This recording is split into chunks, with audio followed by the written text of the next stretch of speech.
अस्सलाम वालेकुम व्यूअर्स। तो कैसे हैं आप? मैं हूं नीलमनी। इन्फो उर्दू चैनल में आपका वेलकम करती हूं। ईद पर ख़ास दिनों में और आम दिनों में बहुत सारे लोग गोश्त खाना पसंद करते हैं। वो गोश्त खाने के बेहद शौकीन होते हैं। जैसे कि अभी बस कुछ ही दिनों बाद ईद उल ज़ुहा भी आ रही है और गोश्त हर घर में ही पकना है, चाहे वो कोरमा की सूरत में हो या बिरयानी की सूरत में। खाया तो हर घर में ही जाना है, लेकिन बहुत सारे लोगों के साथ ये प्रॉब्लम हो जाता है कि वो थोड़ा सा गोश्त खा लें तो हजम होना मुश्किल हो जाता है, जिससे बदहजमी का शिकार होकर बैठ जाते हैं और कुछ लोग गोश्त खाने को खैर बाद ही कह देते हैं। तो आज की वीडियो में सिर्फ ऐसे मायूस होने वाले लोगों के लिए बढ़िया ट्रिक बताऊंगी। चाहे वो रोज़ाना अपनी खुराक में गोश्त इस्तेमाल करें तो भी किसी किस्म की कोई बदहजमी, कोई तेजाबियत पैदा नहीं होगी। तो चलिए शुरू करते हैं। गोश्त के साथ ऐसे खानों का इस्तेमाल करें जिनमें फाइबर की मिकदार ज़्यादा हो। सलाद, सब्ज़ पत्तों वाली सब्जियां, फ्रूट्स वगैरह ज़्यादा इस्तेमाल करें जो निज़ाम को बेहतर बनाता है। गोश्त के साथ दही और पुदीने की चटनी ज़रूर इस्तेमाल करें।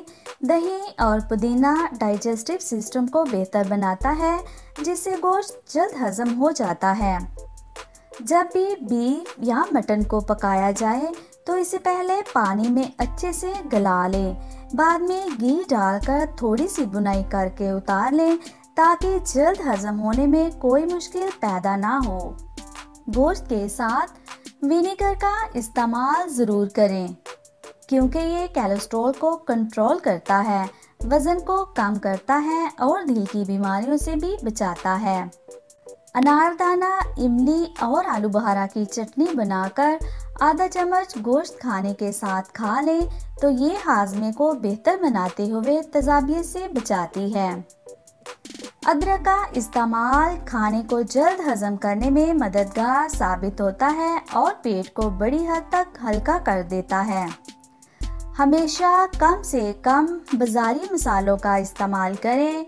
यही मसाले मैदा को ख़राब करके गैस पैदा करते हैं।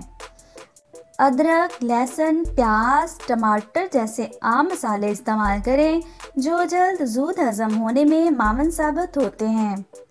जब भी गोश्त खाएं तो थोड़ी मिकदार में खाएं। एक ही बार खाने की बजाय वक्फे से 2-3 बार खा लें ताकि तेजाबियत जैसा मसला पेश ना आए। जी तो व्यूअर्स, ये थे वो तरीके जो आपके हाजमे को बेहतर बनाते हुए हर किस्म के गोश्त को आसानी से हजम कर सके।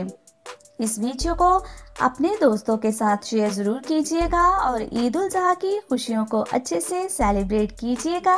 अपना ख्याल रखिएगा। अल्लाह हाफिज़।